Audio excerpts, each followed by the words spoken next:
Hey everyone, it's Jazzy right here. I told y'all I was gonna be more consistent with these videos.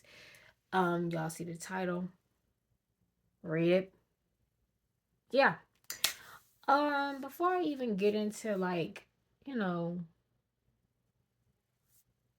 the positives and just how I feel after coming to this realization. First of all, I would not recommend you diagnosing yourself.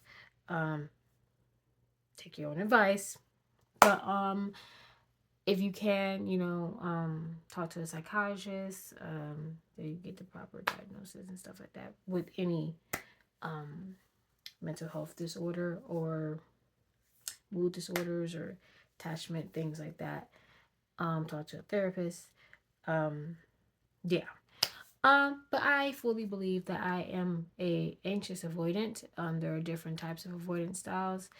Right now, I'm going to focus on anxious avoidant. Um, So, ever since 2019, I started my spiritual journey August 15th, 2019.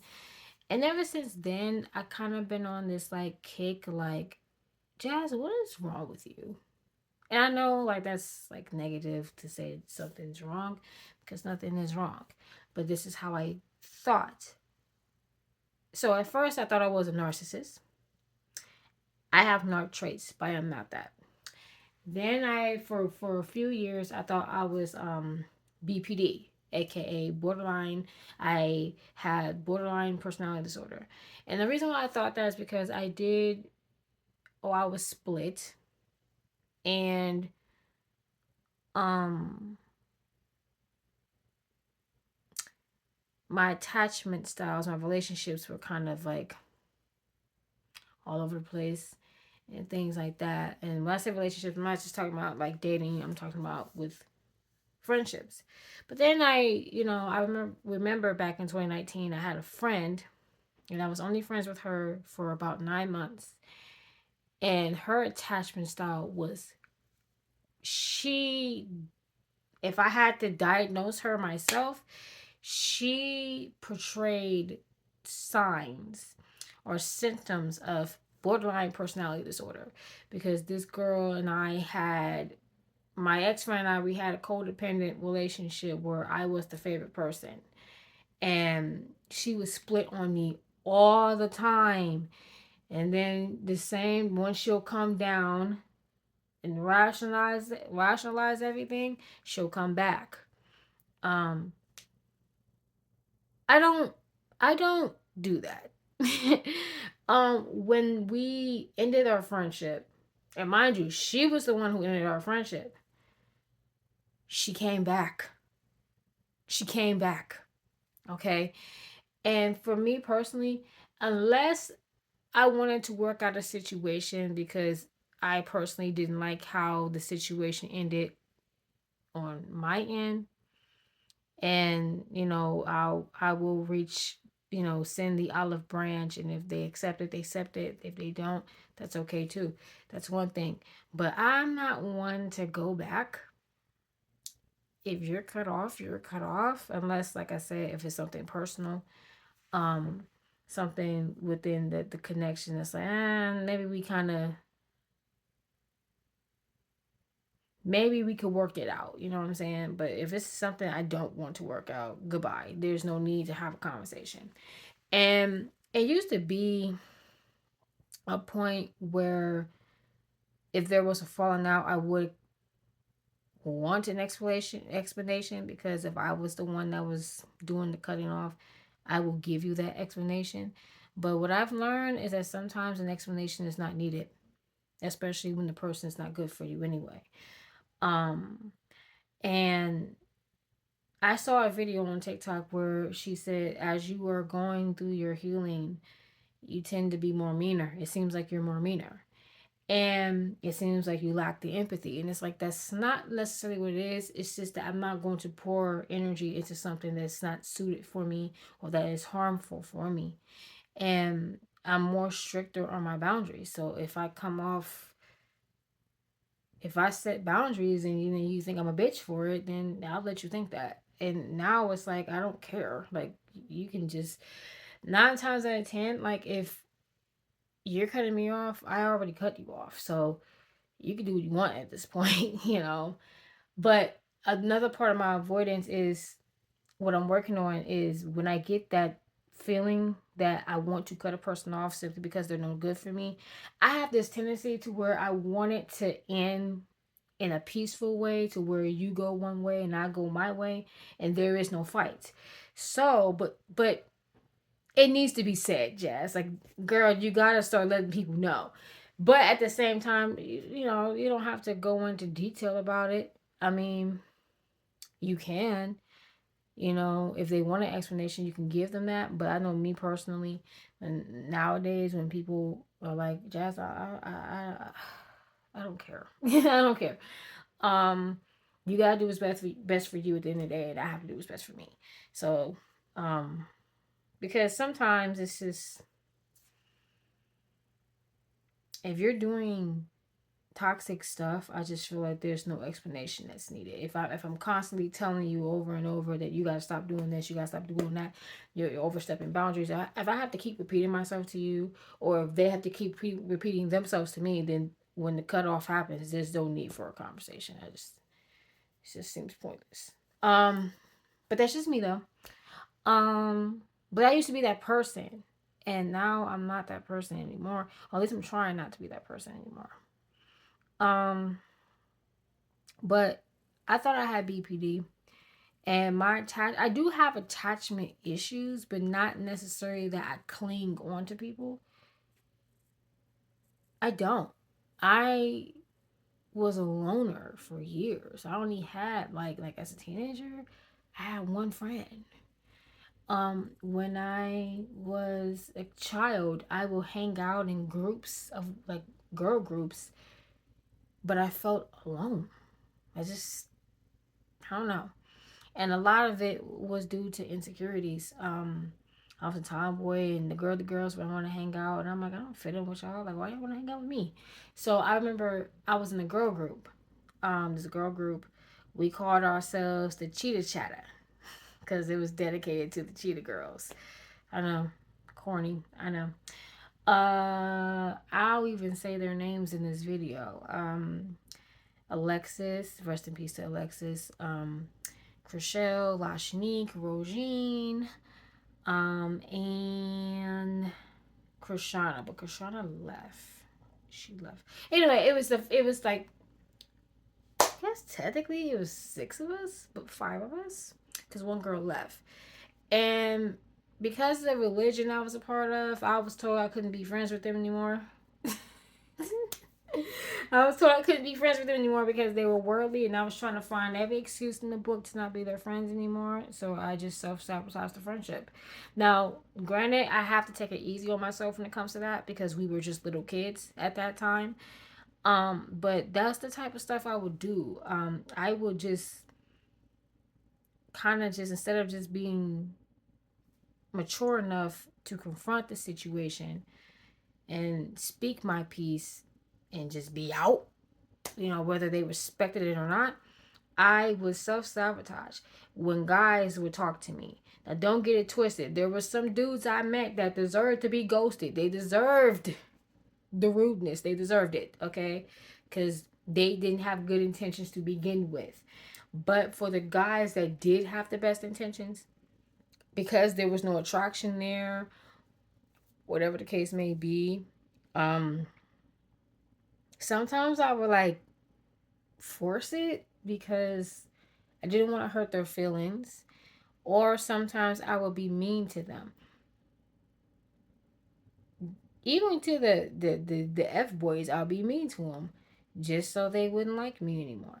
And sometimes that would work, and sometimes it doesn't because they have lack of self respect, and that's the biggest turn off for me is if you don't have self love or self respect, I can't date you anyway. So that means I can talk to you any old kind of way and you won't do anything about it because you think so low. Or I just think the dudes that be like, oh, you feisty, huh? Like you, dude, can't you see I don't like you? That's why I'm talking to you like this because I don't like you, you know. But anyway, um, recently, when I say recently, I say like 2 years ago, I started to, you know, be transparent and, you know, and be honest and speak my piece, because honesty is the best policy, and it's either people going to respect it or they don't. And I started setting those boundaries for myself and for other people, because, you know, I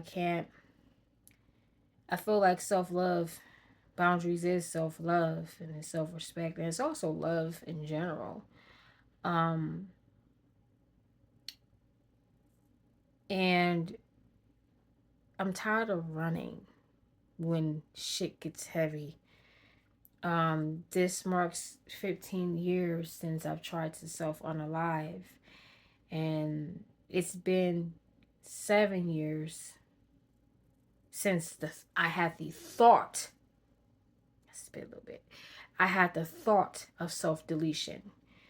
But it's been 15 years since I've tried, and I think the biggest reason why I will always aim for that was I looked at unalivement as peace. I looked at unalivement as a place to run. I wouldn't have to worry about anxiety anymore, depression, um, what people thought, what my family thought. I wouldn't have to worry about that because I will be sleeping internally. And I'm glad that's been 7 years since I thought of doing it. And I think what did it for me was when I was taking self unalivement prevention classes. And we were forced to watch a documentary, and it took me a week to get through it. The amount of tears, the reflecting. I apologize to my mother for putting her through that. And I'm so thankful to be here. I'm so thankful to be here at 29, about to be 30. And I'm no longer going to allow anxiety to push me away. One person that I commend on my spiritual growth, don't laugh at me, but y'all gotta understand where I'm coming from. I credit Janet Jackson. And I'm gonna tell you why. Janet Jackson's Velvet Rope album saved my entire life. One song that I quote from every day. I swear I promise y'all I'm going to get this verse tatted on me. I just don't. I know it's gonna be painful and I don't know where I'm gonna put it, but I'm getting it tatted on me. Even if I gotta, take fragments and put it on my body. One thing that she said in her song Special that resonates with me till this day, and when I first heard it at 16, I didn't even know what she was referring to. I didn't know what she was talking about. She said in the song Special, "You can't run away from your pain because wherever you run, there you will be. You have to learn to water your spiritual garden and you will be free." And when I heard that lyric, I didn't know what she was talking about. I was confused. Like, I'm like, okay, it's obviously she's talking to her childhood self, but what does that mean? What does this verse mean? And when you actually, what she's talking about is shadow work. And think of it like your childhood, and you got that monster underneath your bed, right? And you're scared to deal with that monster. So you kind of just leave it there. You stay in the bed and you cry, or you whimper, or you just go about your business, but you don't deal with the monster underneath your bed. Because the monster underneath your bed is your insecurities. It's your depression. It's the pain. It's your fears, everything. That's what that monster represents. And when you finally deal with that monster, you realize that the monster was never a monster. It was you the whole time. And when you deal with that monster that you're ashamed of, the things that maybe you were forced to be ashamed of, you realize how beautiful life is and how beautiful you are. That's what that verse meant. Think of it like a garden. And you got to go through the struggles and you got to figure out what works. You got to tend to your garden. You got to hydrate yourself. You got to pour all the love and energy into yourself first and then watch it grow. That's why I love that verse so much. And another thing that Janet helped me realize, it's crazy because she started doing the work when she was in her mid 30s or early 30s, maybe late 20s, around the same time. And around this time, she had just, I don't know if it was released yet, but All For You came out. It was the, I don't know if you want to say sequel, but she was divorced from Renee at that time.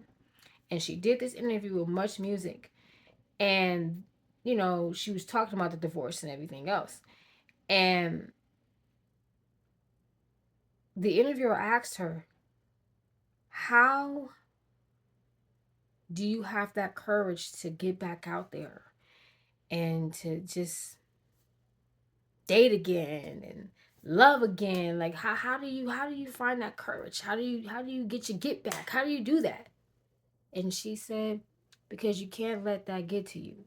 And it would be unfair if I stop loving again, if I stop loving, if I tell myself, I'll never love again, I'll never do this, I'll never do that, I'm not going to let my ex husband have that power over me. And it would be unfair not only to other people and it'd be unfair to herself because she'll miss out on so many opportunities. It's not just relationships, but she'll miss out on just work opportunities because of fear. And that's what the song Trust to Try is about. I mean, you could take it as she's talking about a relationship, but you can interpret that song in many ways. That's why I love Janet, because she writes about what's present in her life. It's relatable. That's why they say Jan Jackson was the most relatable Jackson. Um I love her, man. I love her. But that's what I'm learning. I'm learning to not run when shit gets heavy. And the thing about it is, I've been watching a lot of people talk about like their exes being avoidance and things like that, which I commend you guys on telling your stories, because I know what it's like. I've dealt with an avoidant. My last ex was an avoidant. Um, he kind of reflected the energy. Actually, I did a few avoidants, a few of them, but I kind of feel like two of them was my karma, because that's what I did to guys.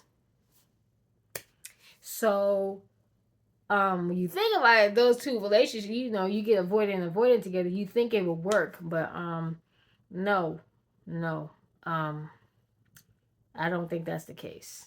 Um, I think you can handle it better if it's two avoidance, but nah. And I actually believe that one of those two individuals was my twin flame. So I don't want to do that. I don't want to meet my person, whether it's a man or a woman, and I'm running from it. I'm self-sabotaging it because I'm insecure, or I'm not ready, or I don't want to hurt anybody's feelings. And, you know, it's going to hurt his feelings if you lie. It's going to hurt his feelings. It's going to hurt her feelings if you don't say anything, if you lie, if you play in his face. You play in her face. You have them believing that this could be a relationship, this could be something. Meanwhile, you don't even know if you like them or not. You just stringing them along, and then and then instead of just being honest about it, You self-sabotage, you go to being mean, or you go ghost and you block them and everything else.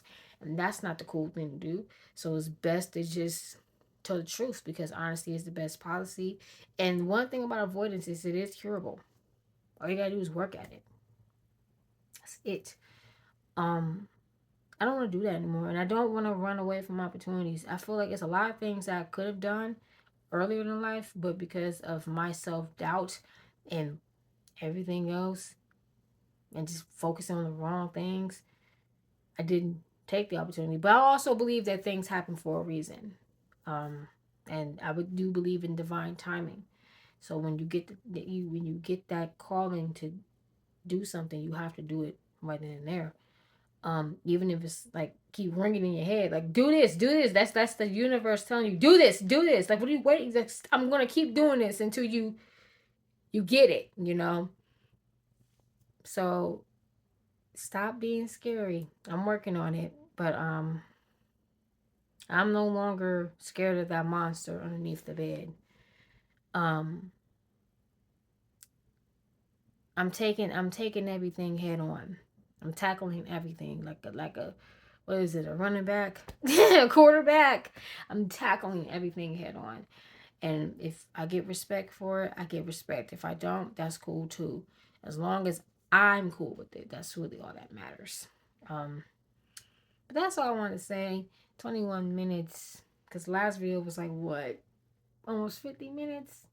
It ain't that serious, but I told you guys I'm gonna be more consistent. So make sure you like, subscribe, let me know how you guys feel, and if you're an avoidant, are you working on your attachment issues?